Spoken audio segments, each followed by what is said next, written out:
الحمد لله رب العالمين، والصلاة والسلام على سيد الرسل وخاتم النبيين وعلى آله وأصحابه أجمعين، وبعد. أعوذ بالله من الشيطان الرجيم. بسم الله الرحمن الرحيم. وَإِذْ قُلْنَا لِلْمَلَائِكَةِ اسْجُدُوا لِآدَمَ فَسَجَدُوا إِلَّا إِبْلِيسَ أَبَى وَاسْتَكْبَرَ وَكَانَ مِنَ الْكَافِرِينَ۔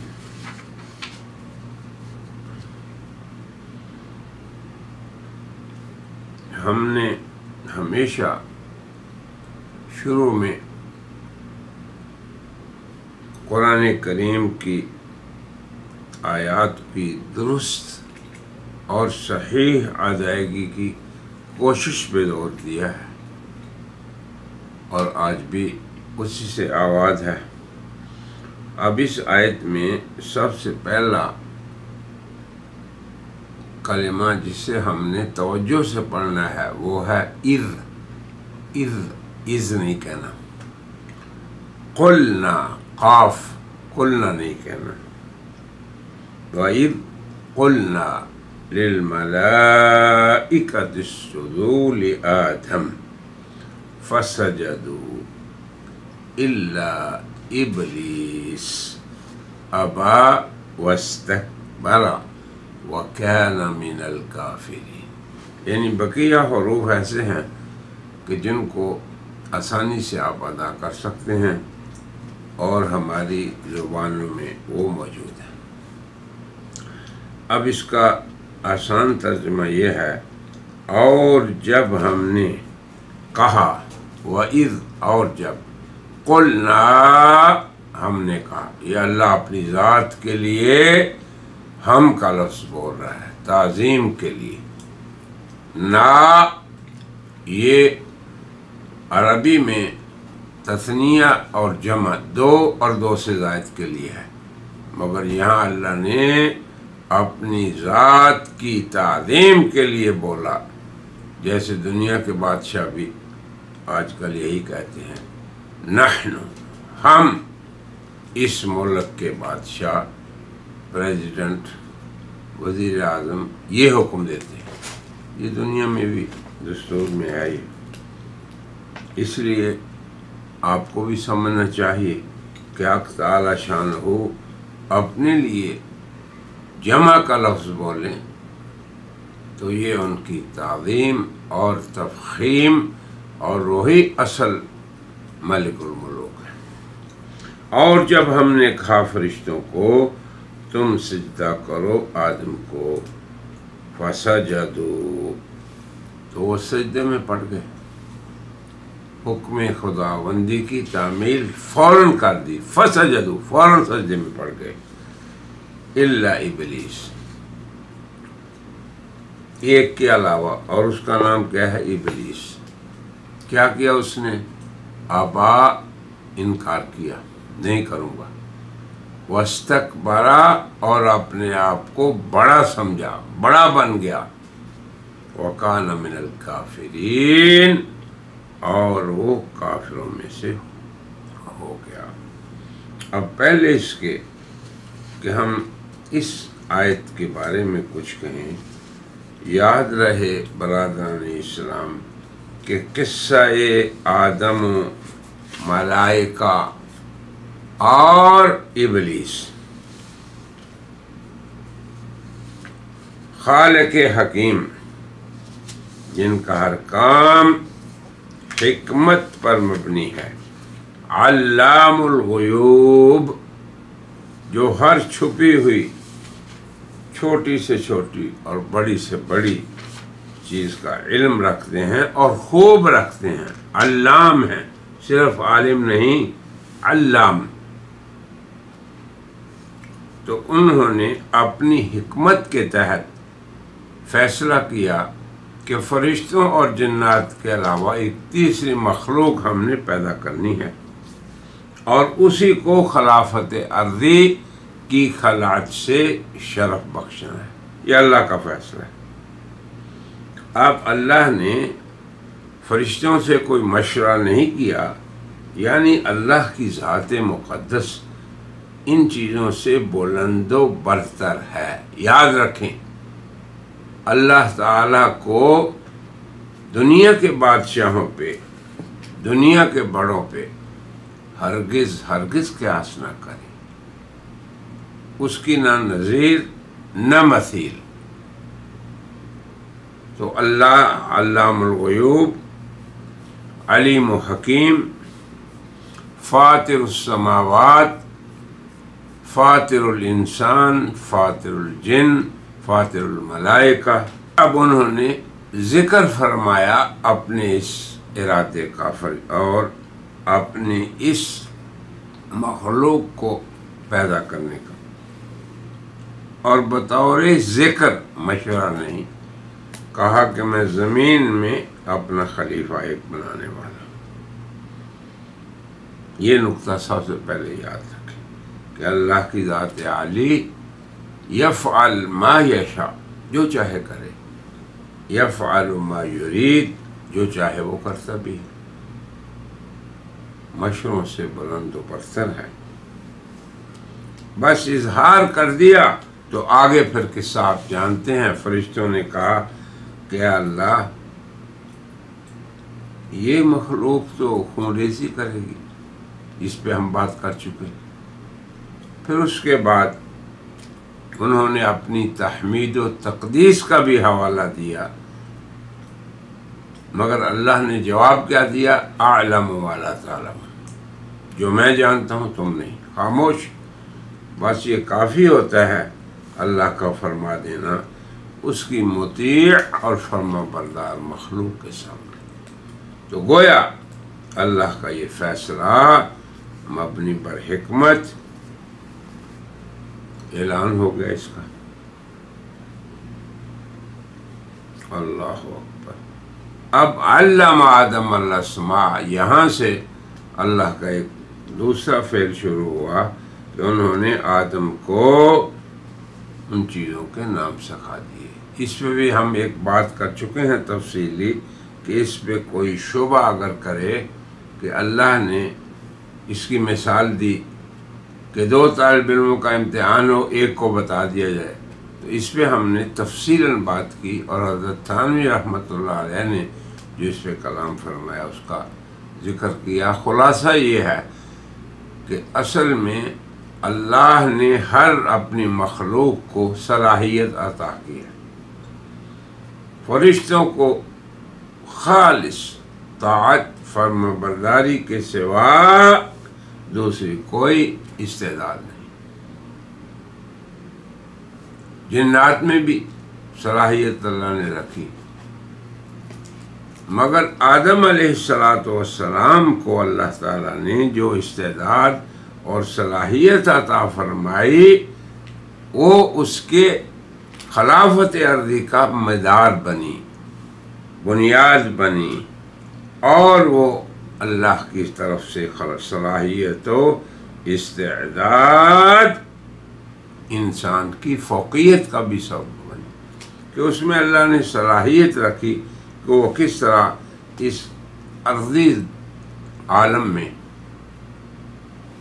اللہ کی اطاعت کے ساتھ اللہ تبارک و تعالیٰ کے احکام کو نافذ کرے گا۔ اور پھر آگے حکم بھی اس کو یہی ملا کہ تم زمین میں جاؤ اور یہ کام کرو۔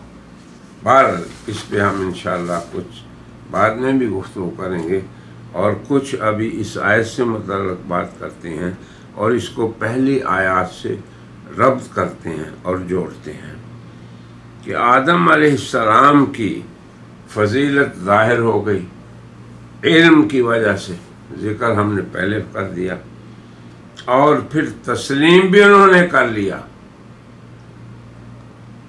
اور یہ ابلیس جو جنوں میں سے تھا ان کے ساتھ رہتا تھا اور عبادت کر کر کے اللہ کا قرب حاصل کر چکا تھا، فرشتوں کے ساتھ ہی رہتا، تو اب حکم ہوا موجودین کو کیا، وَإِذْ قُلْنَا لِلْمَلَائِكَةِ اسْجُدُوا، یہ اب اس عظمت کا اعتراف، اقرار اور اس تعظیم کے منوانے کا مظہر ہے کہ جسے ہم نے خلافت ارضی کے لیے چنا ہے اور اسی لیے پیدا کیا ہے، وہ آدم علیہ السلام ہیں، اور ملائکہ کو اب حکم ہو رہا ہے کہ اسجدوا لآدم، یہ ہے اس آیت میں۔ تو پہلا مضمون بھی آپ کے ذہن میں آ گیا، تو اب کیا ہوتا ہے آگے اس آیت میں اس کا بیان ہے۔ اور جب ہم نے فرشتوں سے کہا اسجدوا لآدم، تم سب سجدہ کرو آدم کو، اب یہ گویا کہ ان کا شرف ہر دو گروہ ملائکہ اور جنات پر ظاہر ہو گیا۔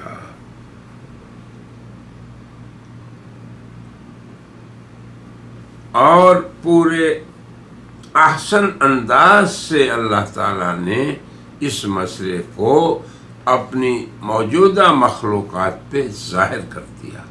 اللہ تعالیٰ کی حکمت ہے، وہ اپنی مخلوق کو جب کسی چیز کو سکھانا چاہتے ہیں، تعلیم دینا چاہتے ہیں، تو تدریجاً اس مسئلے کو واضح کرتے ہیں، اور بہت ہی عمدہ اور خوبصورت اسلوب خلافت ارضی کے اہل کے بیان کرنے کا ان آیات میں ذکر ہوا۔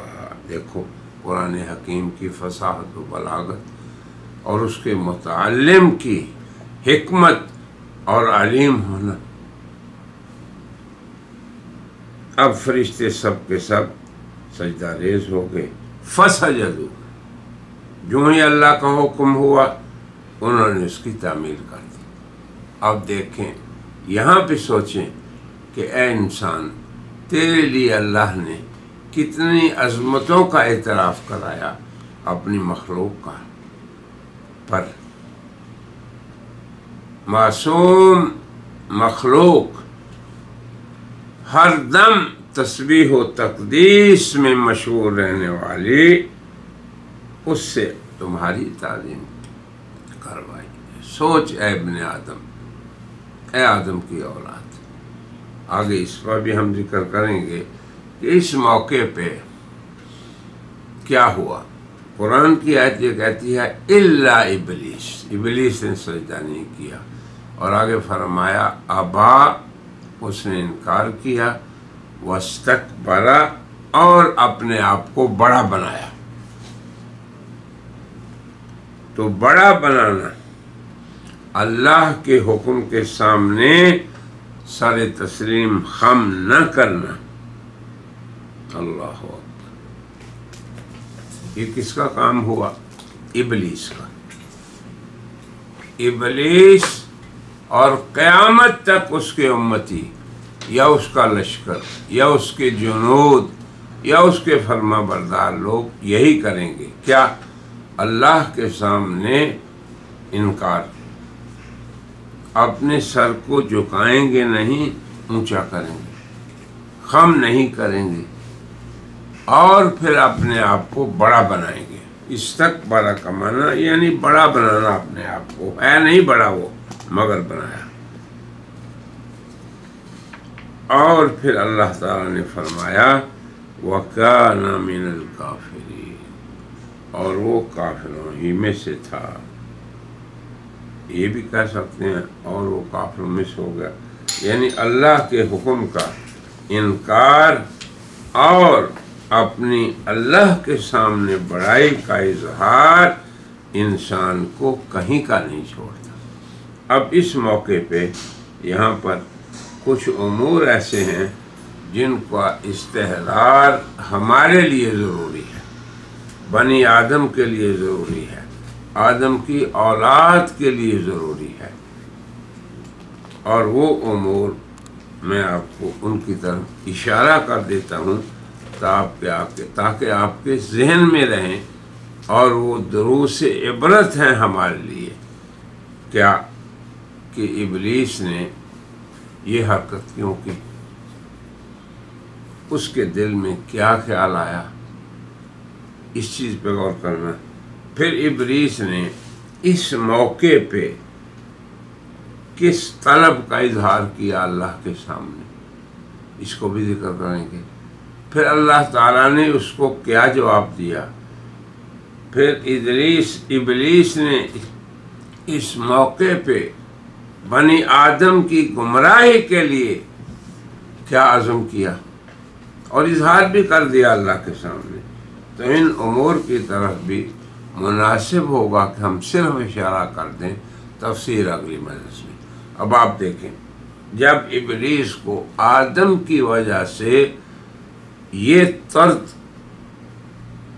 اللہ کی طرف سے یہ غضب، اللہ کی طرف سے یہ لعنت اور اللہ کی طرف سے یہ دوری ملی، تو وہ کہنے لگا فَبِمَا أَغْوَيْتَنِي، تو نے اس آدم کی وجہ سے میرا یہ حشر کیا اور یہ مقام پر مجھے پھینکا۔ تو قسم کھائی کہ لَأُغْوِيَنَّهُمْ أَجْمَعِينَ، اب اس کی اولاد کو سبھی کو میں گمراہ کروں گا۔ اب آپ اس چیز کا استحضار رکھیں، انسان کتنا ہی بے وقوف ہے کہ جس نے اپنی دشمنی کا اظہار پہلے دن سے کر دیا، پھر اس کی مانے۔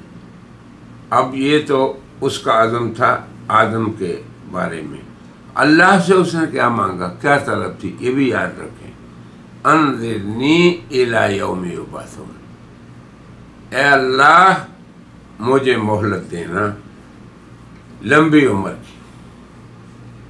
کتنی لمبی؟ جس دن تو ان کو دوبارہ اٹھائے گا۔ اب وہ دن کون سا ہے؟ قیامت کا۔ اب دو باتیں یاد رکھیں آپ، اس نے قیامت تک کی مہلت اللہ سے مانگی۔ کیا کہا اللہ نے؟ سنیں، انک من المنظرین، یہ تمہاری طلب پوری ہو گئی، تجھے مہلت ہے۔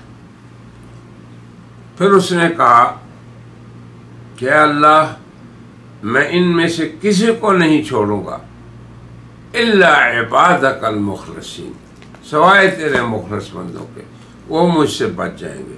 کیا مطلب؟ کہ ہمیں اپنے اندر اخلاص پیدا کر کے اس سے بچنا ہے۔ تیسری بات کیا کہی اللہ نے فرمایا کہ ٹھیک ہے تو ان کو گمراہ کرے گا، یہ حق بات ہے، فالحق، یہ سچ ہے، تو یہی کرے گا، والحق اقول، اور میں بھی یہ سچی بات کہتا ہوں، کیا؟ لَأَمْلَأَنَّ جَهَنَّمَ مِنْكَ وَمِمَّنْ تَبِعَكَ مِنْهُمْ أَجْمَعِينَ، تو اور تیرے پیروکار ان میں سے، اس کی اولاد میں سے سب کو میں جہنم میں بھروں گا۔ تو میرے برادران اسلام، ہمیں زندگی کے ہر موڑ پہ اللہ رحمان کی اس رحمت کو اور اس کی اس عظمت کو جو اللہ نے ہمیں عطا کی، اس کا خیال رکھنا چاہیے، اور اب ہمیں سر تسلیم خم کرنا چاہیے اللہ کے حکم کے فوری اطاعت میں، جیسے فرشتوں نے کیا۔ یہ ہمیں اپنے اندر خصلت پیدا کرنی چاہیے، نہ کہ ابلیس کی طرح اللہ کے سامنے اکڑ۔